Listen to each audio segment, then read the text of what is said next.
ম্যাজিকে নিয়ে তীব্র বিতর্কের আবহে এবার তৃণমূল কংগ্রেসে শুরু হয়েছে ড্যামেজ কন্ট্রোল। এই পরিস্থিতিতে অরূপ বিশ্বাসের ইস্তফা এবং যাকে ঘিরে নতুন করে রাজনৈতিক চর্চা শুরু হয়ে গেছে বঙ্গে।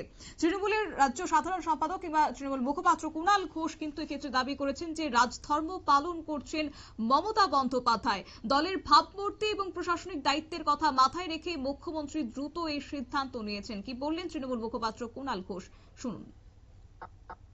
রাজধর্ম পালন করেছেন মুখ্যমন্ত্রী মমতা বন্দ্যোপাধ্যায়। তদন্তের নির্দেশ দিয়েছেন একদিকে পুলিশের, অন্যদিকে অবসরপ্রাপ্ত বিচারপতি অসীম রায়, তাকে দিয়ে একটি কমিটি। এবার রাজ্য সরকার পরপর কড়া পদক্ষেপ নিয়েছে।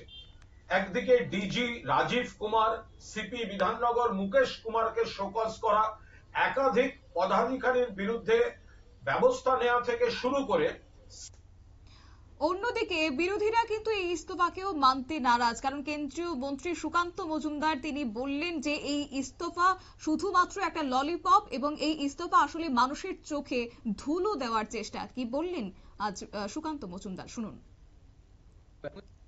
আমি চিঠি, আমরা তো জানি না কে লিখেছে, কাকে লিখেছে। বাংলায় লেখা দেখলাম, হাতে লেখা দেখলাম, তো আমার তো মনে হচ্ছে পুরোটাই হচ্ছে গটআপ। মমতা বন্দ্যোপাধ্যায়, কুণাল ঘোষ এবং তার সাথেই অরূপ বিশ্বাস, যার উপর করা যায় না একদম বিশ্বাস, সেই তিনজন মিলে এসব করছে। আর দ্বিতীয় কথা হচ্ছে সব ইস্তফা ললিপপ দিয়ে কিছু হবে না। যারা বাংলা বাঙালির মান সম্মান ভুলুণ্ঠিত করলো, লজ্জা। আপনারা শুনলেন কেন্দ্রীয় মন্ত্রী সুকান্ত মজুমদারের বক্তব্য। অর্থাৎ এক্ষেত্রে তিনি দাবি করেছেন যে ম্যাজিকে ঘিরে যে বিতর্ক তৈরি হয়েছে তার সমস্ত দায়ভার রাজ্য সরকারের, আর শুধুমাত্র ইস্তফা দিয়ে সেই দায় ঝেড়ে ফেলা যায় না।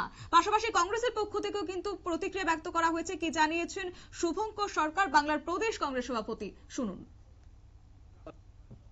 যে কারণে শুধুমাত্র পুলিশ আধিকারিকদের বলির পাঠা করা হলো, বাংলার মানুষ জানতে চায়। পুলিশ আধিকারিকদের বলবো, নেতা মন্ত্রীরা তারা অন্যায় করছে, প্রশাসক হিসাবে, প্রশাসনের পুলিশের আধিকারিক হিসাবে আপনারা অশোক স্তম্ভের মর্যাদা দেননি। পরিণামে আপনাদের বলির পাঠা হতে হলো। আপনাদের সব মিলিয়ে এখন মেসি বিতর্ককে কেন্দ্র করে মুখোমুখি হয়েছে শাসক এবং বিরোধী। তবে দেখার বিষয় এই বিতর্ক আগামী দিনে কোন দিকে মোড় নেয়, সেদিকে এখন তাকিয়ে রয়েছে রাজনৈতিক মহল। নিয়ে নিচ্ছি ছোট্ট একটি বিজ্ঞাপন বিরতির, সঙ্গে থাকুন।